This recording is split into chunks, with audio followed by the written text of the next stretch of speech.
It's your boy Smart. You here with Mikey T, the movie star. Shout out to my boy Mikey T, the legend. Listen, man. Shout out to my boy Mikey T, man. The movie star. Listen, Joe Rogan, you got company. I'm telling we speaking that. I'm telling you, Mikey, listen. So who are some of the artists that you thought were talented growing up? Well, my biggest inspiration was Tupac. Right? Like my biggest inspiration was Tupac. So definitely Tupac, definitely Biggie, definitely so Biggie, Tupac, DMX, Cannabis.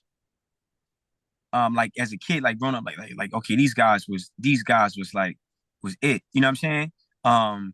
Lloyd Banks, Cassidy, Stack Bundles was amazing. Yep. So would you say that's pretty much like your top 5 right there, or would you rather break down a different top 5? My top. See, well, my qualifications for top 5, encompasses not just the studio, right? Not just being in the booth. It also has a lot to do with like who you are as a person and your character. So it's kind of tough for me to have a top 5. It's very tough, man. And it's like I love Pac, I respect Pac, but I never would have been in the tub naked with the chains on.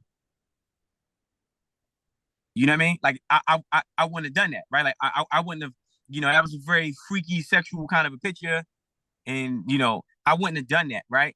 I love Biggie Smalls. Biggie Smalls is phenomenal, but when he said "You look so good," I want to suck on your daddy's dick. So like, wait, like, hold on. You just said you know what I mean? Like, it's kind of, you know what I mean? It's kind of heavy. You know what I'm saying? Like, wait a minute.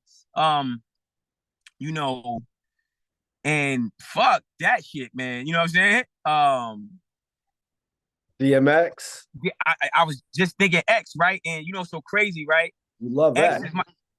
X might be like I gotta. It's yeah. You know what I mean? Like X is crazy, smokes crack, but he's super loyal. Super. He was super loyal to the Rough Riders imprint, and X. I would have to put X in that spot. Now he has a lot of flaws, but he has, in my perspective, in my opinion, he has less flaws than the other guys that I respect their lyrical capabilities. Yeah, it's kind of crazy how you point that out about those artists. Who else will we go in on that list? I mean, you got 50 Cent. He's a survivor. He's a survivor. You know what I mean? You got Eminem. You know what I mean? Eminem. Eminem, I can't. So Eminem, right? Only problem I have with Eminem is all the signs and symbols, right? Like the horns and all that shit. So I definitely take him off because I'm Muslim, right? So I believe in God, I believe in Allah. So I can't, Eminem is like Eminem. He put on a lot of black people. So in that regard, it's like, yeah. But then in another regard, you have an album cover with devil horns. Right? Like you talk about selling your soul and you talk about all of these things. So I'm gonna kind of take you off my list just because of that. Secondly, Eminem never gave Big Pun credit for the inspirational impact he had on him. I hear a lot of inspiration that Big Pun inspired Eminem, and he never kind of mentioned that. So I'm taking him off that. Predominantly because of all the devil weirdo shit. Cannabis can't pick beats. Like Cannabis was like phenomenal, but I never heard a song and a record from Cannabis that I respected. So it was just like, and your beats was like whack as fuck. So, Lloyd Banks, I never like Banks don't know how to make an album. Just my opinion. Like, and these are guys who I feel are phenomenal artists. But I'm just like super like abstract with my critiquing of motherfuckers. You know what I'm saying? Yeah. So while we're right there, could I ask your opinion on 50 Cent calling Lloyd Banks lazy? You mentioned he never had a dope album. He had Hunger for More, 400,000 plus sales first week. Followed it up with Rotten Apple, HFM2. Mm-hmm. I just wanted to let you speak on that for a second. 50 Cent calling Lloyd Banks lazy. Well, see, the thing about it is that's tough, right? Because, you know, man, and I'm a lot more closer than most people realize, right, in this situation. But 50, you gotta remember, 50 crippled Banks' ability to collaborate, right? And he also enabled them, right? Did everything. And Banks was so loyal to 50. You got to think about it. On those albums, what features did Banks have? Banks couldn't even fucking collaborate with anybody because 50's and rightfully so, right? But 50's gripe with the industry spilled over into, Banks' career. So who knows where Banks would have been if he would have been able to have more features and different collaborations and stuff like that. Banks missed out on a huge opportunity to collaborate. Also, 50's a micromanager, especially not now, but like in the beginning, he did everything. The marketing ideas, the strategies. He was the spearhead, and I don't think Banks had an opportunity to have his own individual team of people around him growing his brand. And 50's the type of guy who his presence could pull rank, right? Like 50's presence, he could walk in the room and make Banks feel like he's his little brother, his little son. And I don't think 50 did a good job of surrounding Banks with his own independent team early when he wanted to, when he really cared, and Banks was loyal. So it's tough. I also think Banks is lazy, but he got a laid back personality. So it's a thin line between Banks. Like Banks is quiet as fuck. He won't even he'll be in a room and you won't even notice. You won't even notice he there. He's humble, but he might be a little lazy. Well, when you're talking about the features, I do want to point out that he had all of those guys that were affiliated with Interscope, from Snoop Dogg to Nate Dogg to The Game, and then the core G Unit members, Young Buck, Tony Yayo, Who Kid, Eminem as well. Right, but you got to remember, you talking about people like right now, like Banks is from New York, right? So yeah, you got access to all them Interscope artists, but Snoop is older, right? And Snoop is Snoop. Can't discredit him. Game is game, right? But we wanted to hear Lloyd Banks with Joel Santana. We wanted to hear Lloyd Banks with Cassidy. We wanted to hear Lloyd Banks with, at the time, Joe Buttons. We wanted to hear Lloyd Banks with Fab. You know what I'm saying? We wanted to hear Lloyd Banks with what's the boy name? Damn, he didn't. I can't even fucking. It was a singer that damn, who was that singer back in the day in New York? It was a motherfucker that was on every hook. I can't remember his fucking name, but we wanted to hear Banks for him. You know what I'm saying? And it just never happened. And remember, time waits for no man. You got to cook when the oven is on. So if you ain't cooking when the oven is on, and then you got to think, there was no, Banks never had no products. 50. And then again, it's just like 50, he's very condescending at times. So whatever he does for you, he shouldn't, I don't think 50 should have verbalized or went public with his disagreements with Banks and everybody not wearing the sneakers and saying I'm God, I feet. 50 got a complex about him. It's justified because he had it hard growing up, especially in music. But to answer your question, I think Banks is a little bit lazy. I think Banks kind of missed his time. Not saying that he's still not a phenomenal artist. He definitely has a fan base. but I think he missed his time. And if I could give any criticism, I would love to see Banks start layering his music again. Like he's I don't know if he's in a different studio, different engineers. He's not recording his music the same, so his voice sounds a little more watered down. Like Banks need more layers, and he needs to go back to having punchlines and stuff like that. I don't, and I've watched his latest videos, and what I mean, like my boy Will C shot the videos and shit, but it just doesn't hit the same as it did early G Unit days. When you mentioned the "I'm like God to you," that was actually 50 Cent to Bang 'em Smurf. No. That's what if you think 50, that's the only person 50 said that to, you gotta be crazy. You know what I'm saying? So again, like I'm not the person to dig up, like again, like for me, all I'm saying, like, I'm not into like, because I'd be looking for clout, right? Like dry snitching and dropping tea, but that wasn't the only person 50 said that to, right? Yeah. In regard to that, I mean, before we pass on, I didn't have it written down in the interview, but is there anything that you could say about the 50 Cent and Bang 'em Smurf beef?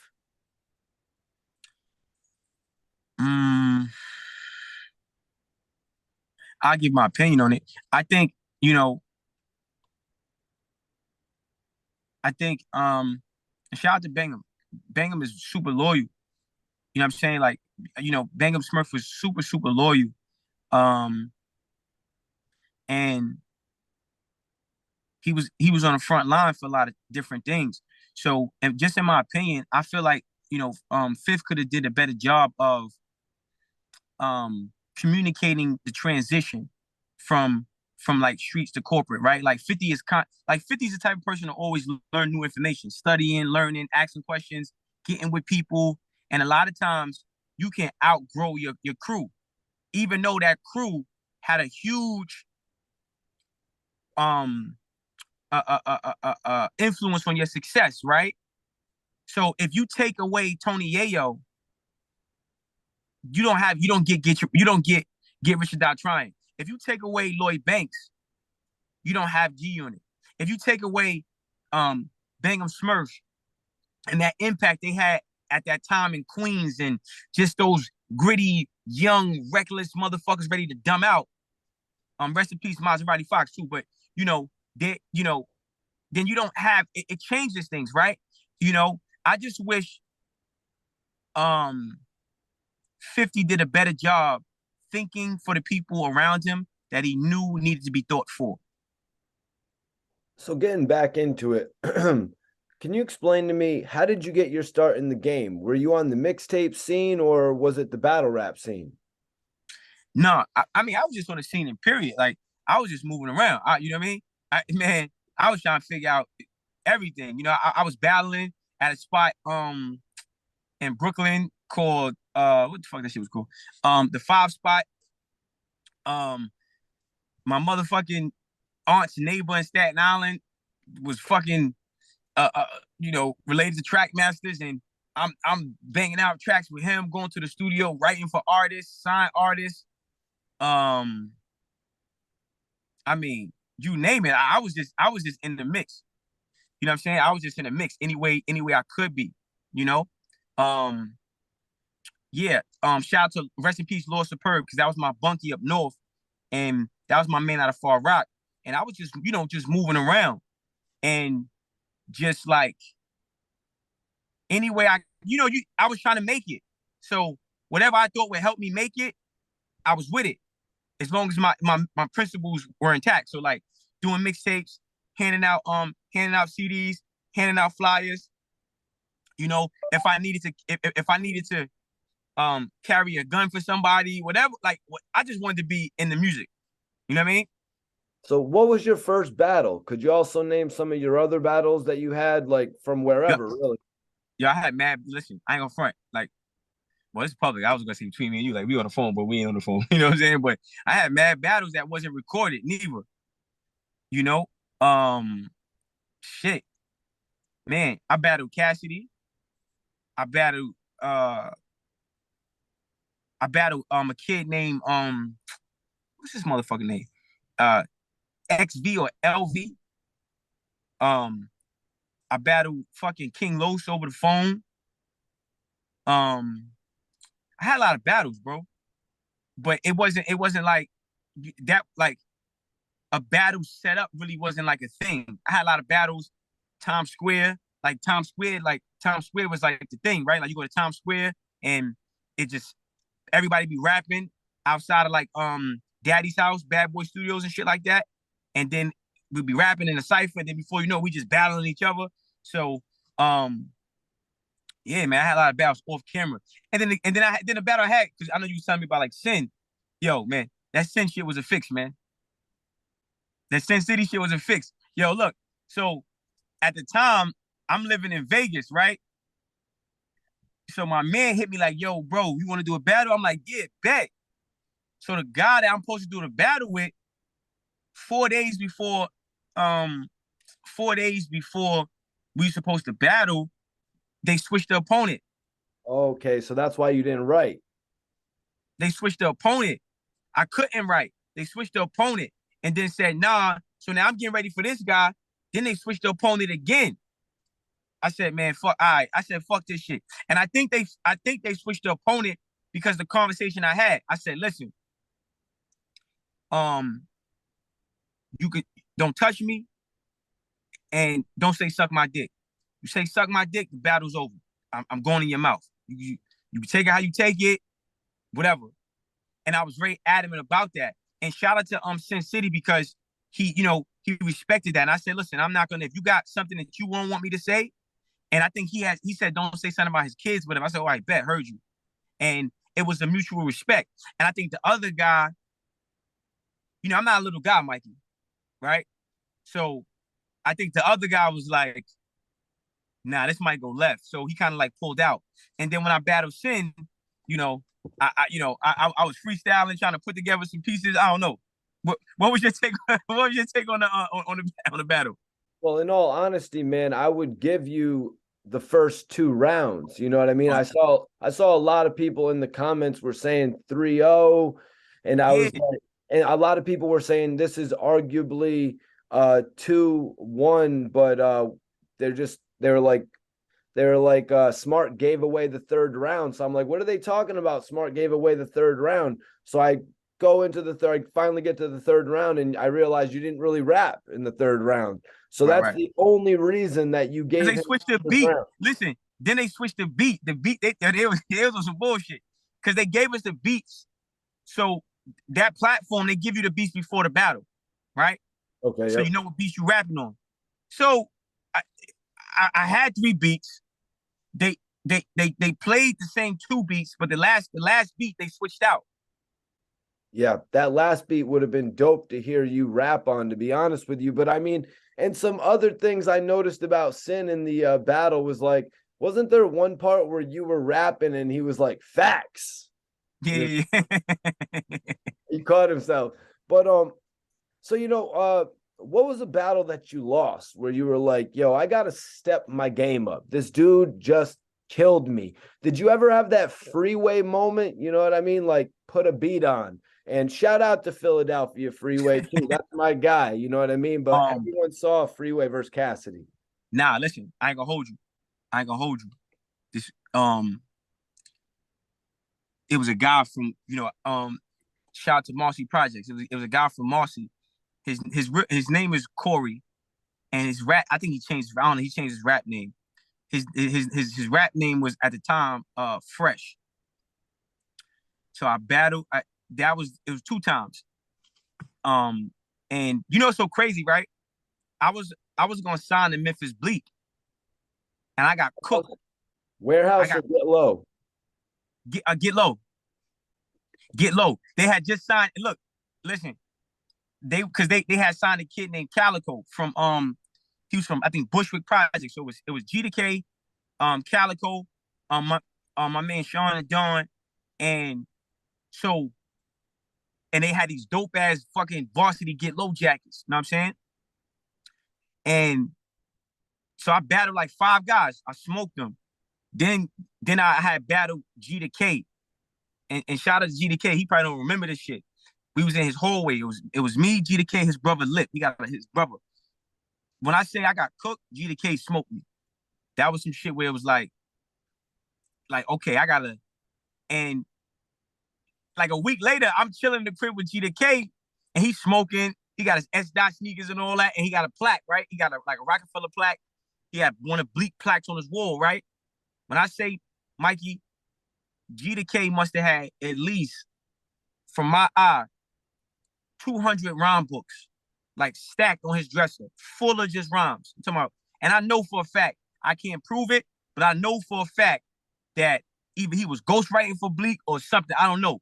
But G to K was really like, he let me know like this music shit is real. Like you gotta really, dedicate, and from then I stepped my pen game up because of G to K. So shout out to G to K.